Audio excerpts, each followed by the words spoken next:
Welcome to a special edition of Crawford County Outdoors. We're out here in western Crawford County with our pretty regular guest here, Terry Beck.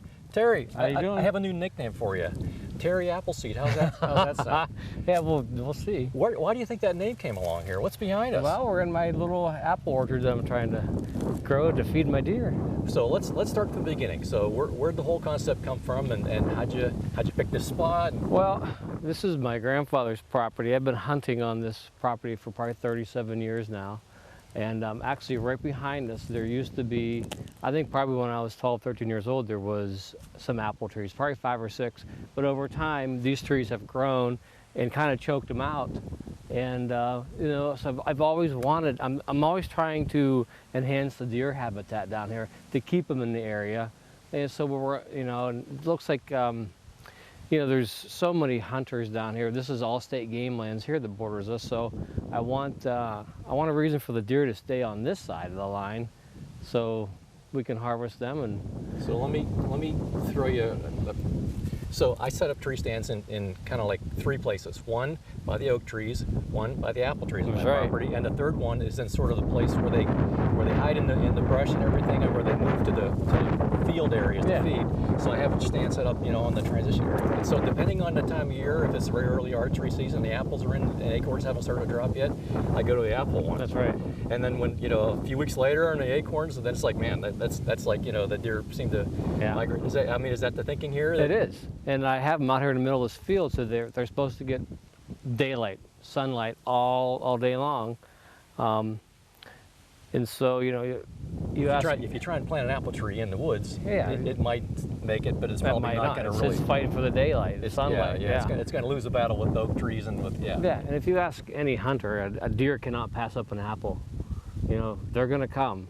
So, and as you can see, I have this 7-foot net fencing around them too, because I want the trees to get, you know, sustained, and without anybody coming in here and rubbing their horns on them and give me a couple years of growth and let the roots get established. All right, so the planting process, let's talk about that. How do you go about, so you mentioned already that you wanted to be far enough away from the woods so that you weren't getting, so we're in the southeast corner of this field? We are. And so you moved away, 30, 35 yards or whatever from the tree? Sun rises behind us. So you're going to get the sun coming up over here and kind of going that way? Exactly. So they're going to get sun all day long. And if I was too close to the woods, you can see there's shadows about there. halfway from us to the woods. Yeah, there's a real distinct shadow line there. Yeah, and I plant them, as you were here, we plant them 20 feet apart, because when they're going to grow, you don't want them too close. That was a fun day. So Landon and Lulu and you and I were here, and we set up the camera so we could get some record of that. So you dig the hole, and you want the hole to be.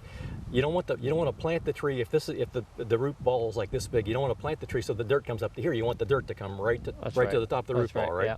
So you want the hole to just be that tall. Exactly. Right? Yeah. And we've had enough rain, so I haven't really had to come down here.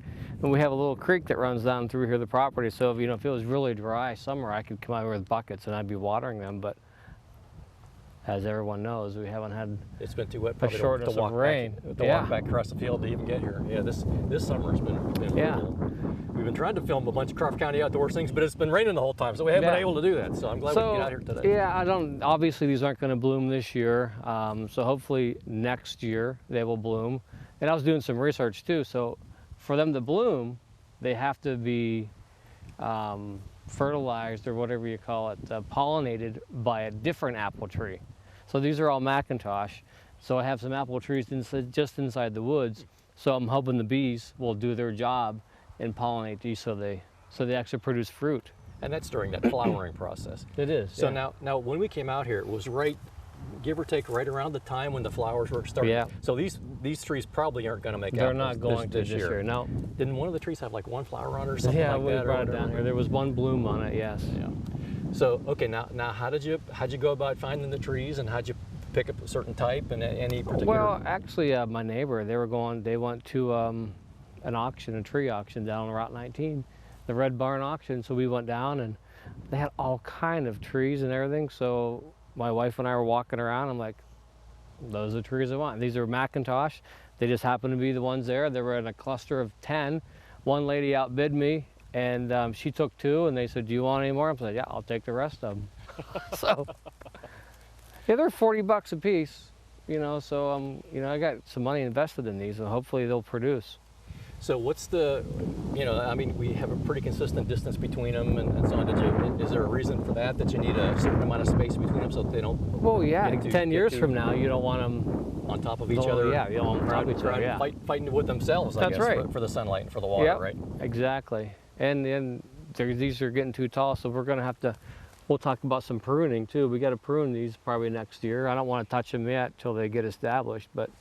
I just talked to somebody the other day, and what's the next show for Crawford County? So we're going to talk about building an apple orchard. Oh, I want to learn about pruning and whatever. Yeah.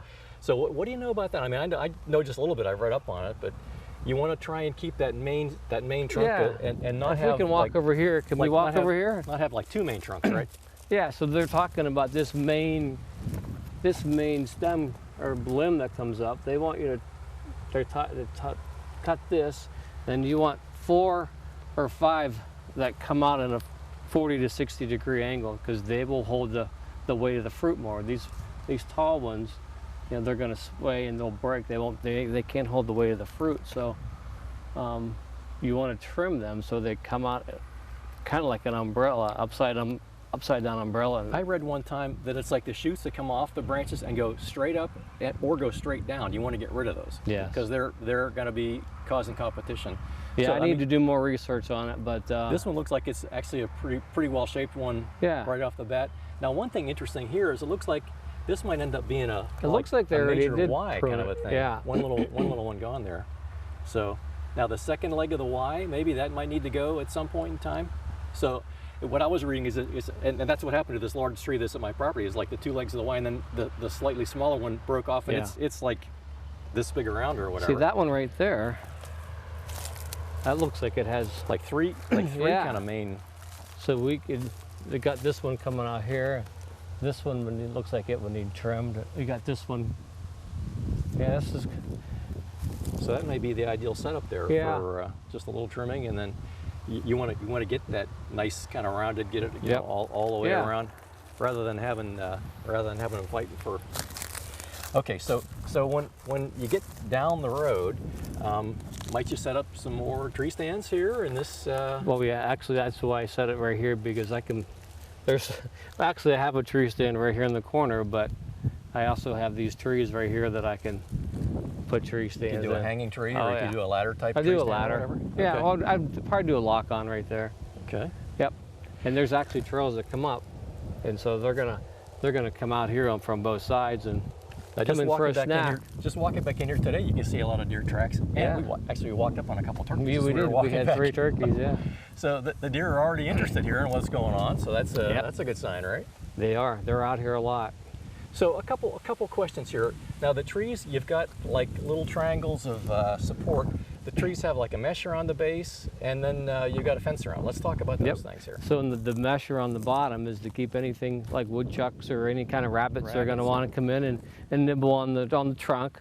We don't want that to happen in the early stages. And the straps are to keep them. It's out here in the middle of the field, and it's really windy, as you can see. And there's been some pretty bad storms that come through here.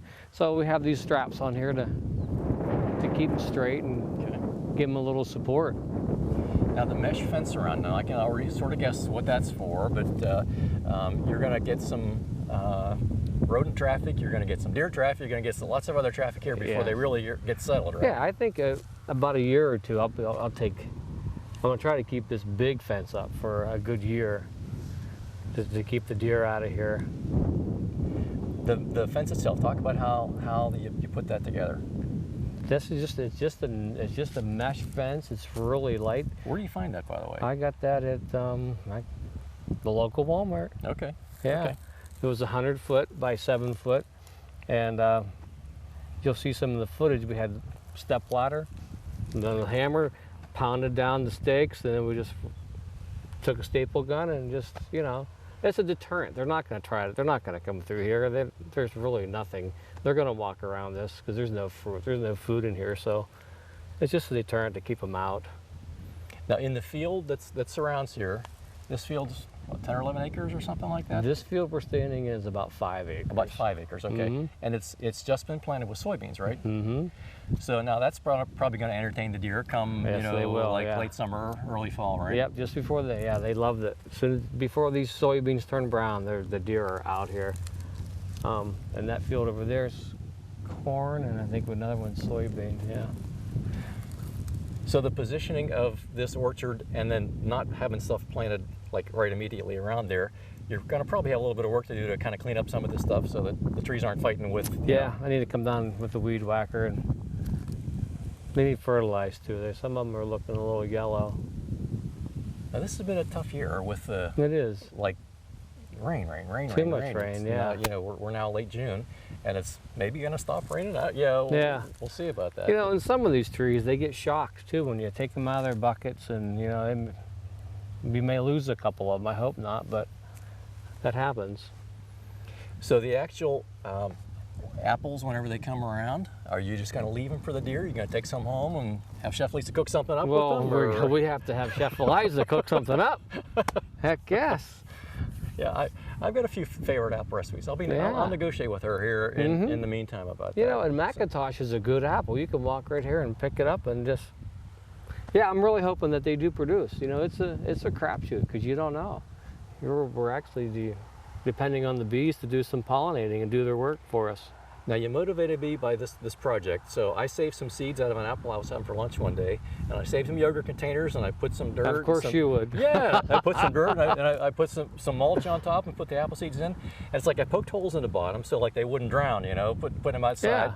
And of the 9 apple seeds I put in, 1 has sprouted. So we'll see if I can get that going a little bit, then maybe put it in a bigger pot, then maybe a year from now or whatever, plant it someplace where it gets some sunlight up at because the trees that have been up at my camp property, they're probably 100 years old, and it's funny, like whenever a branch breaks off or I trim it off because it was hitting me in the face as I was driving past on, working on something or whatever, then it's like the tree gets excited and, it produces more the next year. Yeah. So it's like that pruning. Well, they say you're supposed to prune them every year. So that's a real deal, I think. So so it's like, all right, well maybe I can get a nice fresh apple tree going someplace. So and if I can get some more seeds, get a couple more of them going. They say it takes 2 years before they're going to produce any fruit. These trees are actually 2 years old.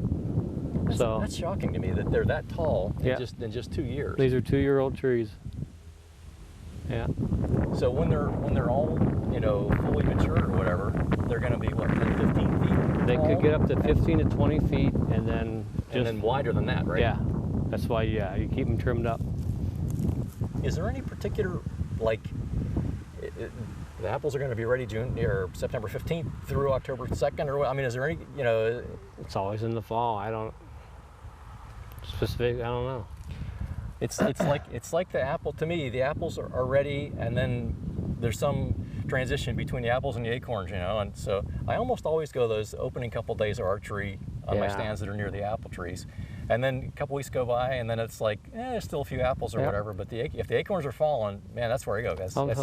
When I first started hunting archery, these trees back here, there was 2 or 3 apple trees left, and that was it. Early in the season, you could set up on those apple trees, and every night they would just come in and they would even get up on their back legs and pick them off. Oh yeah, they love them. Do they carry a basket and put them in? Yeah. No, they just eat them on the spot. A little bushel basket, yeah. They just eat them on the spot. And in the fall time, like there's corn, there's soybeans, there's apples, there's acorns. I mean, and actually that hidden field back there, the Game Commission planted a wild game mix back there last year. So nice. There's some brassica and some other things back there. Yeah, so it's a really good spot. So Pennsylvania, you can't take a bag of corn and pour it on the ground for your deer. That's right, yeah. But you can have an apple tree, and you can have an oak tree and hunt beside the oak tree. And you can actually have a food plot. And you can hunt beside the cornfield or the soybean field or whatever. So, I mean, I agree with you. This is the way to go, right? Yeah, This is the way It's the legal way to do it. Yeah, so again, like I said, I hope they produce. I'm really banking on it. For not that much work either, but we did 8 holes here. And it was kind of fun, actually. Yeah, you'll see some pictures of Lulu. She was digging holes with us. She had her head down in there. She's a good helper. Now, now this is going to sound like a weird question here, but most teenage boys are interested in their, gaming and whatever. And Landon, man, he was right up front here. Well, he's a big archery hunter. He loves coming out here and hunting. So he's getting the big picture down. Yeah. It's like you got to work months in advance to get it ready for, and maybe not even this year, right? Now he has his driver's license, and he comes out here all the time.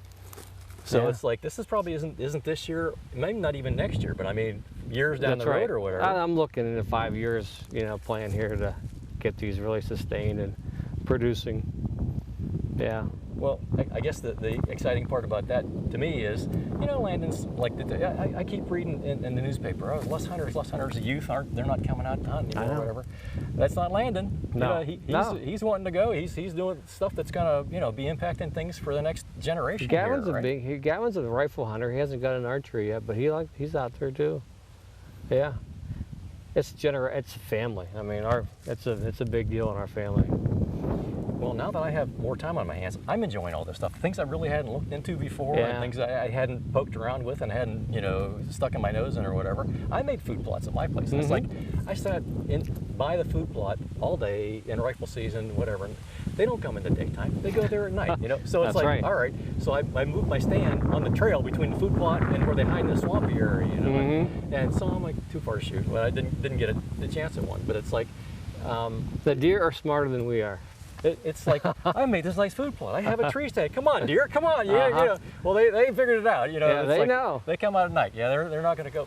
But it's like in the woods, they walk around in the woods, but they don't come out in the field too much. Yep. It's like right around dusk, then you'll see them start to edge out of the woods and nibble around the fields. And it's like, all right, they're going to be out there all night. And by morning, you might see them passing back into the woods again and hiding back in This chunk of woods right here is 35 acres. It goes all the way up. And at the very end, I put a nice food plot in last year. It's doing really well.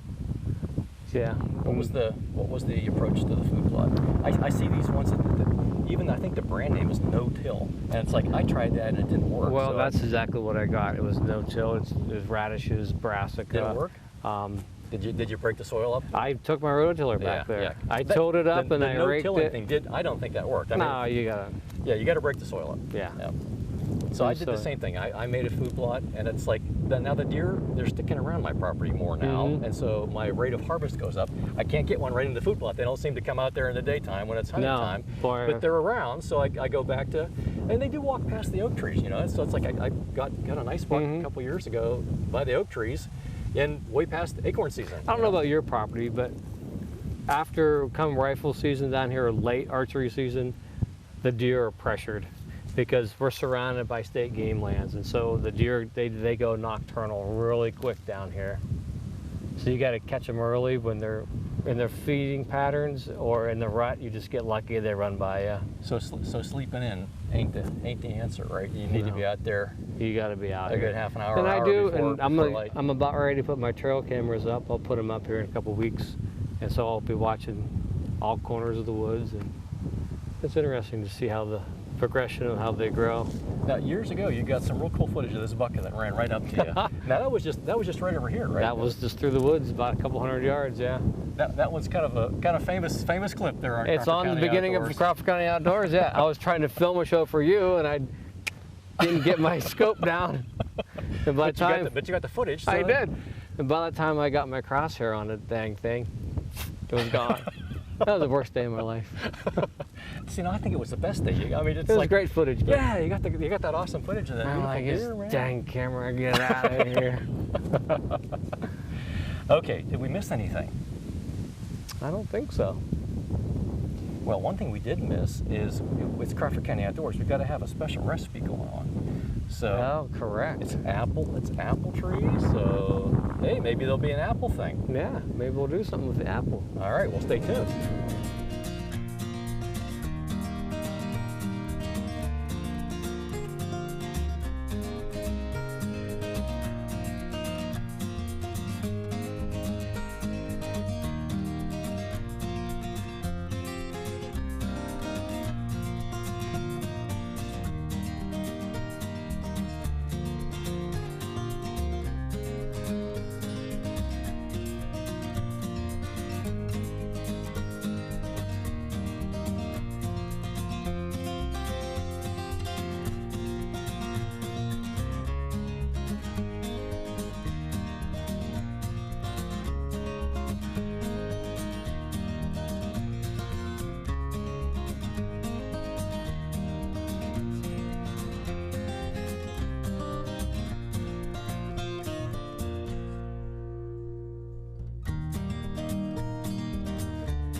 Now, you know, Terry, it wouldn't be Crawford County Outdoors if we didn't have a good, you know, sampling, cooking thing or whatever. Now, Chef Lisa was tied up today, unfortunately, so I took over as the celebrity chef for now, this is just maybe a one-time thing. We'll see how this goes. That's right. She's going to be mad. So, okay, well, don't tell her. Don't tell her. Okay. Okay, so I brought the smoker along. We made applewood smoked salmon. Excellent. So the smoker, now, you'll see mesquite, you'll see hickory, sometimes cherry, other things that they make smoke with. My hands down favorite is applewood. So since we're talking about apples today, when the apple trees, we had to make something with applewood. So yes, I agree. So the first step is to get your smoker tray. Now I have you know, this is kind of like old school, the old-fashioned charcoal style. So I make a little mound, and you don't need a even if like you're grilling a dozen burgers, you put a fair amount of charcoal on the bottom. This should probably use half that much because it's like the wood itself is going to add some heat as it smokes. It's going to add some heat too. So now I mound it up into a little mound and soak it with the the lighter fluid and light it up. And then you give it about 10 minutes or so, whatever. Then you kind of knock the pile down a little bit. And now the key point for me, well, two things. One, the applewood. By the way, I'm getting kind of low on that, so it's like I'm gonna have to like do some pruning on your trees here at some point. That'll be a few years before you can touch those. I have a big tree in my property, and like it's like got a fork in it, you know, and the one branch of the fork of the apple tree's like starting to break off. So it's like I think I might have applewood, you know, for the next century. It doesn't take much, right? Because it's no. So I get out my chainsaw. And I cut, and the log I had was smaller around than this plate, and just cut little, maybe 3 or 4 inch little discs, and then just break them apart with the. Now he's on you. There we go. The fly. He wants to get in on this sampling here. So I break them apart with an axe, and chunks that are like 2 or 3 or 4 inches thick by 2 or 3 or 4 inches. You know, it's so rather than just little slivers. I get good sized chunks. Right. And then I make it a point to, when I started up the chainsaw today, I was standing in the grass. It's like, oh wait a minute, I'm not going to be able to gather up that sawdust.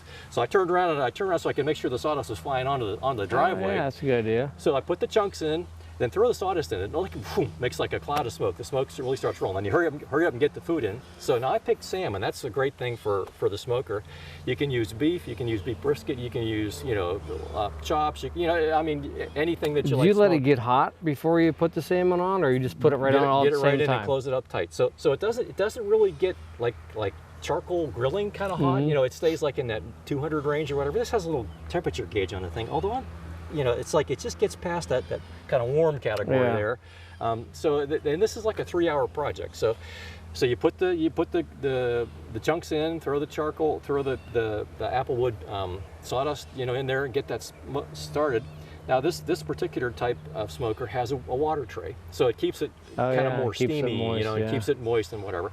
So then you lay the water tray in. So that's a little tricky because you got to like maneuver around the little things that hold the upper racks that hold the meat in there. And then you put the racks in, put the meat on, and then close it up. So now about halfway through, maybe an hour and a half or so in, since I didn't put tons of charcoal in, I put the other half of the chunks of wood in, and then I had a little bit more sawdust saved, so I threw that in, and again, the smoke, the smoke pops up. Yeah, it came right out. And so, okay, so now I'd already took the charcoal out, so that wouldn't be We're not going to see a puff of smoke. So there's not going to be a puff of smoke, but how does that look? That looks good.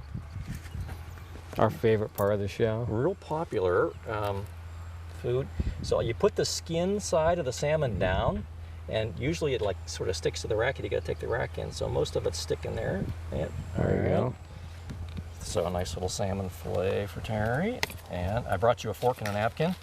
I mean, we don't want to go cannibal here, right? That's right. You got it?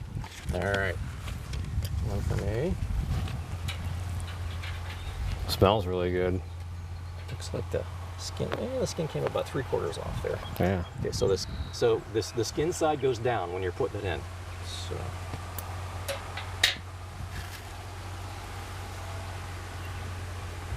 Oh wow. That's really good, Duane. Isn't that great? Oh wow. So the rounded top of this thing just kind of keeps the smoke and you'll see the smoke leaking out the whole time. Yeah. But it kind of circles around and keeps it going. Jeez.